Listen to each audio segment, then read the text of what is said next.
Suite au décès de M.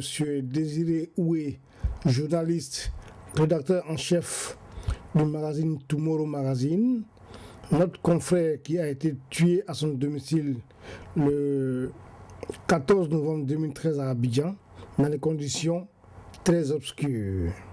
Sa famille résidant à Paris a décidé de dénoncer cette lourde perte au cours d'une conférence de presse qui s'est tenue ce mardi 26 novembre 2013 dans un grand hôtel parisien dans le 17e arrondissement de Paris. À cette occasion, Madame Félicité Nyonziowe, sœur aînée de Désiré, était accompagnée de M. Christian Fabé, président du RPCI AC et fondateur du journal en ligne Ivoire Business, dont le défunt était le correspondant en Côte d'Ivoire, de l'avocat Maître Téti Gervais, avocat au barreau de Paris, et de M. Alain Toussaint, lui-même journaliste de formation et ancien conseiller du président Laurent Gbagbo. Dans l'ensemble, les conditions de la mort du journaliste ont été dénoncées. Je suis avec la famille du disparu, sa grande sœur ici, Félicité Oué, Nyonsi Oué. Et alors, pour rappeler un peu le contexte, Désiré Oué était le correspondant d'Ivoire Business en Côte d'Ivoire. Ivoire Business, dont je suis le fondateur. Et voilà, c'était un de mes correspondants en Côte d'Ivoire. Il travaillait aussi en tant que rédacteur en chef pour un magazine chrétien qu'on appelle Tomorrow Magazine. Et donc, il a été assassiné parce qu'il était journaliste. Donc, la ministre Afoussi Bamba de la communication, aux premières heures de son assassinat, avait parlé de braquage sur la BBC. Et 24 heures plus tard, elle avait été revenue sur ses propos pour dire que c'était plus un braquage. Elle était même allée voir la famille du journaliste disparu à domicile pour présenter ses condoléances. Alors, pour nous, ce n'est pas le seul journaliste, puisque 3 jours plus tard, il y a un autre journaliste de Nouveau Réveil, donc un journaliste pro-gouvernemental, M. Tadé Diomonde, du Nouveau Réveil, qui a été enlevé et jeté, quasiment mort, à 30 km d'Abidjan, sur la route de Dabou, dans le village de Elibou. Et alors qu'on était en train de parler de tous ces faits-là, un autre journaliste, Landry Cohen, a aussi été attaqué à son domicile abidjanais. Trop c'est trop, l'heure est grave. Et donc, il s'agit de la mort des hommes. Et donc, la famille tout à l'heure va s'exprimer, parce qu'il faut que toute la lumière soit faite sur les conditions de son assassinat. Le gouvernement n'a pas encore commencé les enquêtes sur cette affaire. Et les témoins de son quartier à Angré ont vu 3 individus à bord de 4x4 qui sont partis après leur forfait en tirant en l'air. Donc il s'agit d'une commande. La femme de Désiré, qui devait d'ailleurs se marier, et ses enfants ont dit qu'ils ont été ligotés 2 heures auparavant. Et donc à partir de ce moment-là, on voit bien qu'il s'agit d'un crime crapuleux, ourdi par des escadrons de la mort. C'est une commande qui était exécutée. Et on demande à ce que toute la lumière soit faite sur cette affaire.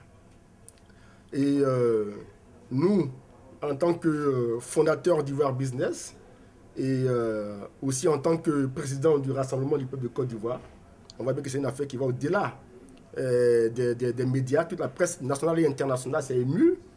On a écrit à l'ONU qui a fait une déclaration pour condamner cet acte crapuleux. On a écrit à Reporters sans frontières qui a fait une déclaration pour condamner cet acte crapuleux. L'AFP a fait plusieurs dépêches. Là, on vient d'avoir l'AFP tout à l'heure où moi je vous parle, qui est au courant, qui est de cette conférence de presse. On a Libération qui a fait une déclaration pour condamner cet acte crapuleux. L'Union des journalistes du Côte d'Ivoire aussi a fait une déclaration pour condamner cet acte crapuleux, ces crimes crapuleux. Et donc nous, on veut que toute la lumière soit faite sur ces assassinats. Trop c'est trop. On meurt trop en Côte d'Ivoire et il n'y a aucune enquête. Nous exigeons une enquête. Et nous allons appeler en tant que président du Rassemblement du peuple de Côte d'Ivoire à une journée presse morte. Il faut que tout le monde en Côte d'Ivoire, tous les journalistes, organisent une journée presse morte. Nous allons écrire à toute la classe politique ivoirienne, à tous les journalistes pour dire que trop c'est trop. Il faut que pendant une journée, on fasse une journée presse morte pour que le monde entier marque le coup pour que les Ivoiriens marquent le coup, pour que la presse internationale marque le coup. Je vais maintenant laisser la parole à la famille, parce que la famille veut que toute la lumière soit faite également. C'est pour la famille que nous avons organisé cette conférence de presse. Et donc, Félicité va s'exprimer sur la question. Tu as la parole, Félicité. De m'avoir convié à cette conférence de presse. Le combat pour moi commence. Le dur combat commence pour moi. Parce que celui qui a été assassiné, c'est certes un journaliste, mais c'est mon frère, mon petit frère. C'est la chair de ma chair qui m'ont enlevé, ils m'ont arraché. La douleur que je ressens, je ne sais pas si je pourrais de toute ma vie l'oublier. J'ai mal, mon cœur saigne. S'il n'y a pas eu d'enquête sur cette histoire, je crois que je serai aussi la deuxième victime à partir. Je risque de faire une grave affaire en Côte d'Ivoire pour qu'on en parle. Mon frère a été assassiné chez lui à 1 mois de son mariage.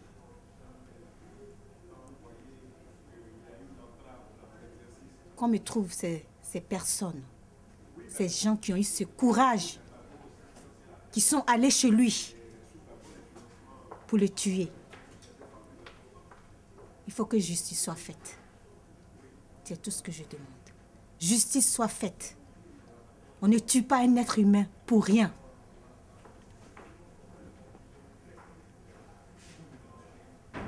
C'était un brave garçon qui travaillait à la sueur de son front, qui ne savait même pas lancer une injure à qui que ce soit. Que la lumière soit faite dans cette histoire. En Côte d'Ivoire, il était invité même constamment à la présidence pour couvrir des événements. Il était invité aux dernières assises de la jeunesse par le gouvernement. Donc on a dit que c'était un milicien. Il n'a jamais été un milicien. Il n'a jamais ôté la vie de quiconque. Il était reconnu, en dehors de son activité politique, comme un leader charismatique dans son quartier. Il était président du Parlement de son quartier, donc une activité politique d'expression plurielle et où il exprimait une opinion. Il n'était pas vraiment... Il n'ôtait la vie à personne, il n'appelait pas au meurtre, il n'appelait pas à la revanche, il n'avait pas de machette, rien n'était retrouvé chez lui.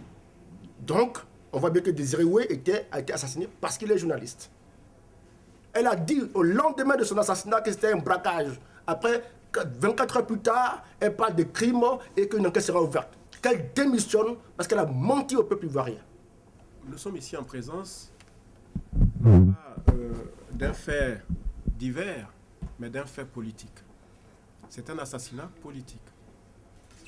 Parce que ce journaliste avait à la fois la particularité de diriger la rédaction d'un journal, Tomorrow, mais il travaillait surtout pour le site en ligne Ivoire Business, dont on connaît la ligne éditoriale qui n'est pas forcément au diapason des opinions du camp Ouattara. Je pense que la meilleure preuve que ce gouvernement peut donner, le meilleur gage que ce gouvernement peut donner à l'opinion, c'est d'annoncer l'ouverture d'une enquête suite à ce crime crapuleux. Et comme l'a indiqué la famille, les assassins, après avoir accompli leur sale besogne, ont emporté l'ordinateur du journaliste, c'est-à-dire qu'ils sont partis avec son outil de travail, ce qui signifie clairement qu'il y avait une commande qui a été passée, il fallait exécuter la commande et emporter loin du corps de ce journaliste son outil de travail. Donc il faut que M. Ouattara et son gouvernement apportent le gage que la Côte d'Ivoire peut devenir un État de droit, parce que jusqu'à présent on nous parle d'émergence, mais j'observe simplement que la seule émergence qui est, c'est celle du crime et du brigandage et du banditisme d'État. Donc il faut impérativement que cette affaire-là soit tirée au clair. Et je compte sur vous,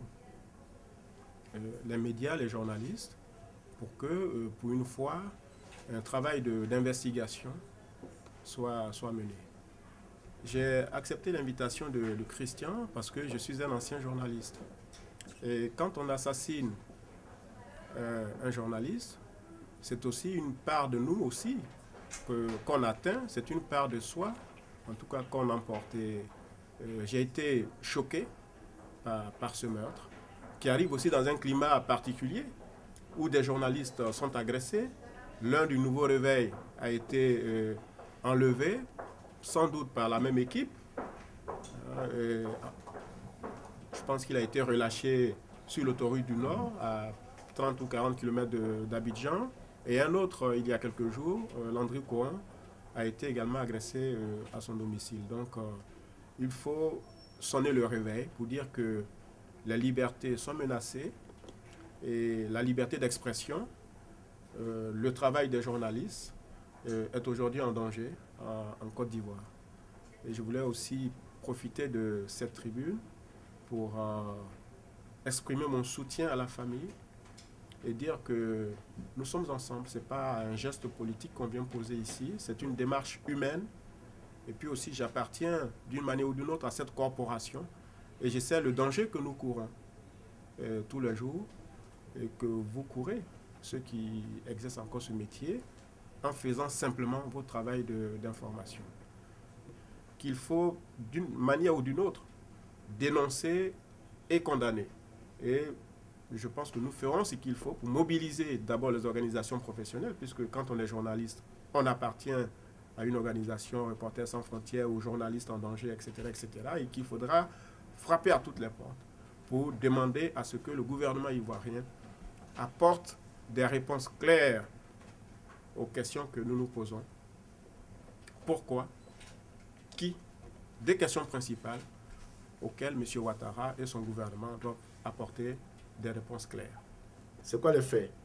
Le porte-parole du gouvernement de Ouattara, M. Kone Bruno, qui est un homme marié, et a fait un enfant avec la nièce du chef de l'État, Masséré Touré, et donc c'était un scandale. Et c'est Désiré qui a travaillé sur ce dossier-là. Et on peut lui en vouloir pour ça. Une autre affaire, en tant que, parce que tout le monde sait qu'Ivoire Business c'est quand même la bête noire du gouvernement, et c'est vraiment l'organe à abattre, comme on dit entre guillemets. Alors, autre chose, il a aussi révélé un article américain qui faisait que Ouattara était pointé du doigt comme faisant partie des 10 dictateurs les plus sanguinaires au monde. Et il a signé l'article de sa propre plume. Mais un article américain est repris par Désiré. Donc, ça fait de lui une cible idéale. Ça fait de lui une cible. Alors, pourquoi est-ce qu'on dit également que ce sont les escadrons de la mort? Parce qu'ils sont venus chez lui à la maison, il n'était pas là. Ils ont ligoté sa femme et ses enfants. Ils l'ont entendu des heures durant. Donc, on voit bien que ce n'est pas un braquage. On voit bien qu'il y a une commande. On voit bien qu'il y a une volonté de nuire. Ça veut dire que, quelque part, ce sont des escadrons de la mort qui ont intérêt à ce que quiconque gêne le gouvernement Ouattara périsse le paix de sa vie. Il y a trop de morts en Côte d'Ivoire. C'est un crime crapuleux. C'est un crime qui a été ourdi par les escadrons de la mort. Et nous disons non, non, 3 fois non. Quand Gbagbo Laurent était au pouvoir, on en parlait déjà, les escadrons de la mort. Est-ce que ce sont les mêmes escadrons de la mort de temps de Gbagbo Laurent qui est aujourd'hui à la Coupe Pelé internationale? Donc apparemment, il ne peut plus faire l'escadron de la mort comme on l'a accusé. Ouattara lui-même accusait Gbagbo Laurent d'escadron de la mort. Donc ce n'est pas nouveau. Donc nous aussi, comme Ouattara au pouvoir, nous exigeons à ce que Ouattara lui-même, qui a commencé à parler d'escadron de la mort au temps de Gbagbo Laurent, lui-même fasse la lumière sur les escadrons de la mort de son propre régime. On voit bien que les assassins ne sont pas venus de la planète Mars. Ils sont actuellement sous la protection du gouvernement ivoirien. Ce sont des exécutants d'une commande qui a été passée par des membres du régime de M. Ouattara. Et il faut que les assassins soient retrouvés et que l'on nous explique, que l'on nous expose les motifs pour lesquels ce journaliste a été assassiné. Ce n'est pas une affaire banale.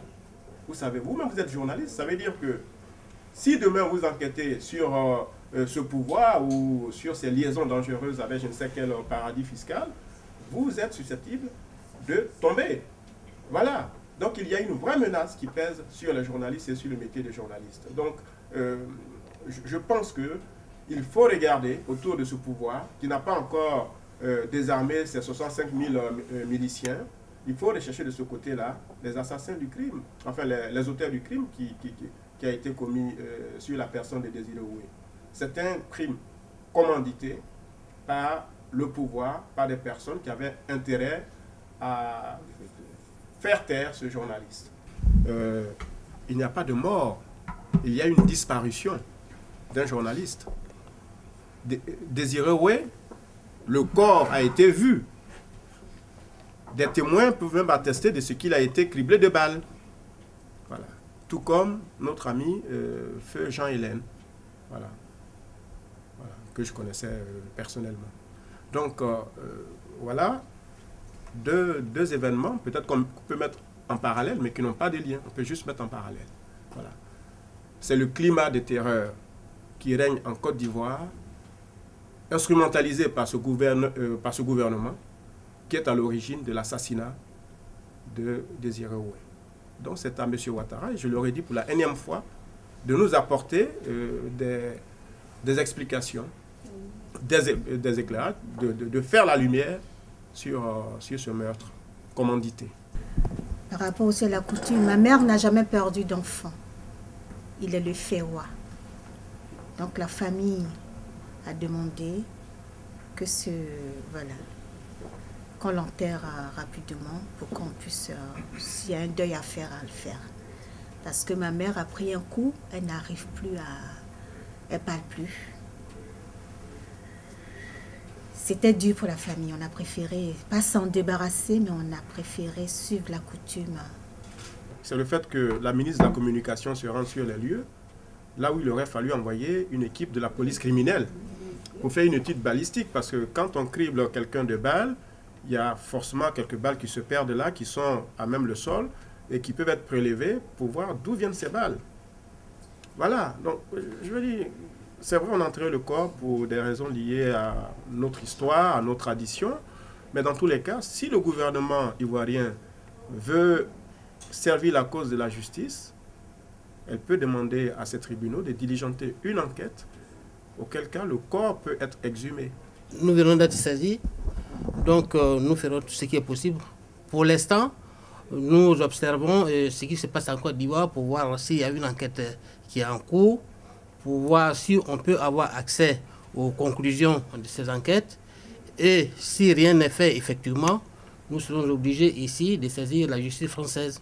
Parce que le défunt a une famille ici. Donc, au nom de la famille, nous allons saisir la justice française. Voilà, pour l'instant, ce qu'on peut dire. On entrera dans le développement compte tenu des événements qui vont suivre. Ni le ministre de l'Intérieur, Ahmed Bakayoko, ne s'est exprimé sur la question. Il n'a même pas pour nous de communiquer du gouvernement. Rien du tout. Ni le ministre de la Justice, Ninema Koulibaly, qui est en ce moment en mission à La Haye, à l'Assemblée générale de la Cour pénale internationale, n'a fait des déclarations sur cette affaire, encore moins son cabinet. Donc on n'a qu'une ministre de la Communication qui n'est pas chargée de faire une enquête. Il y a le ministre de la Justice et encore le ministre de l'Intérieur qui pourrait rapidement plus saisir du dossier pour montrer la bonne foi du gouvernement.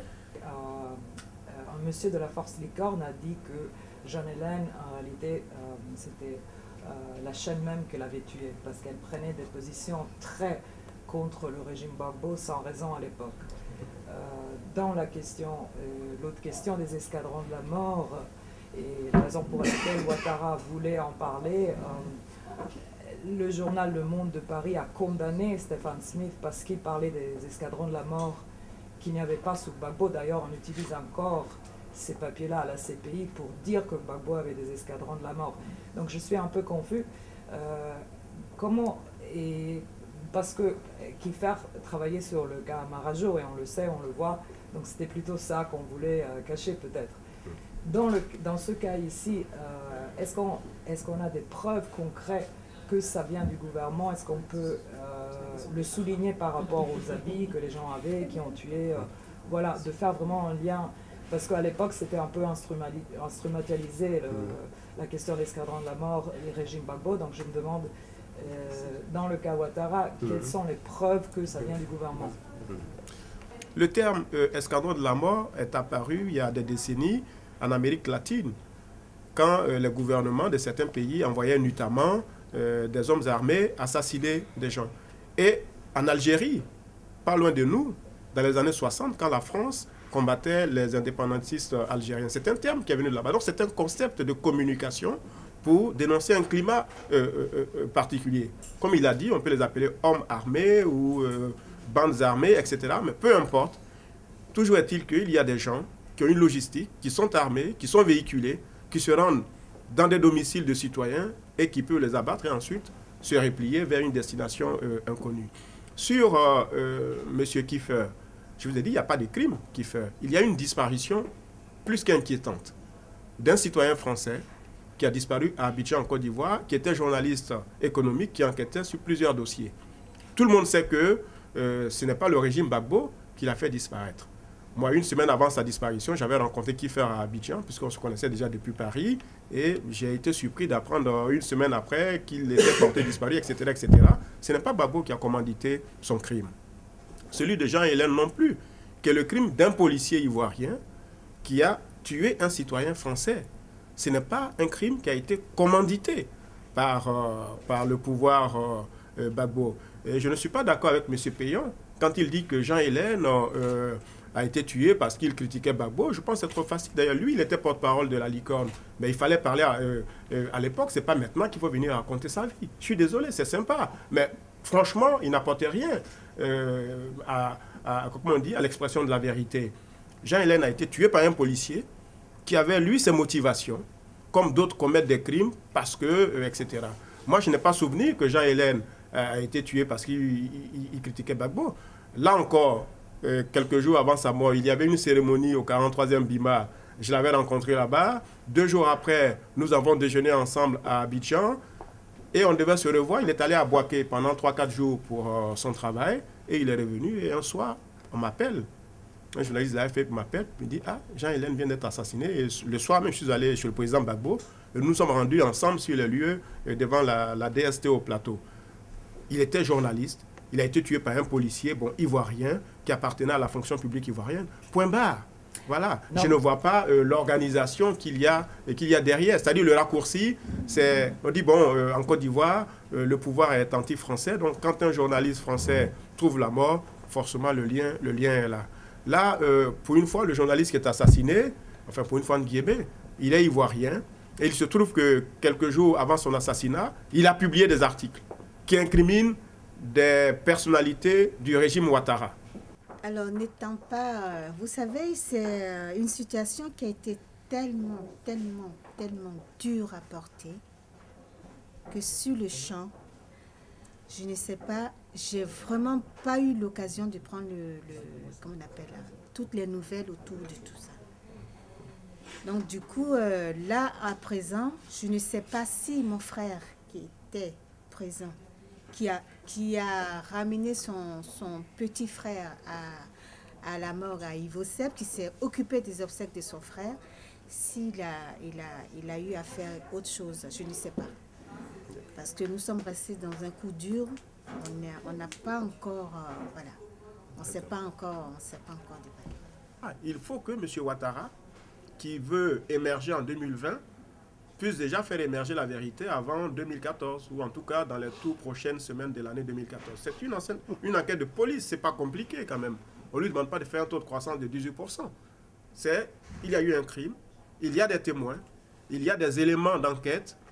Alors, faites le lien et trouvez-nous les coupables. Et je pense que et les organisations professionnelles, et les médias, et Ivoire Business, et les Ivoiriens qui militent dans les organisations patriotiques ou même des droits de l'homme, souhaiteront savoir la vérité. Parce que ce que ce crime dénote, c'est la chose suivante. Ça veut dire qu'aujourd'hui, en Côte d'Ivoire, vous êtes citoyen, vous êtes chez vous, et des individus armés peuvent venir vous arracher la vie en toute impunité, sans que l'autorité publique ait l'obligation quelconque de mener des investigations. Il faut que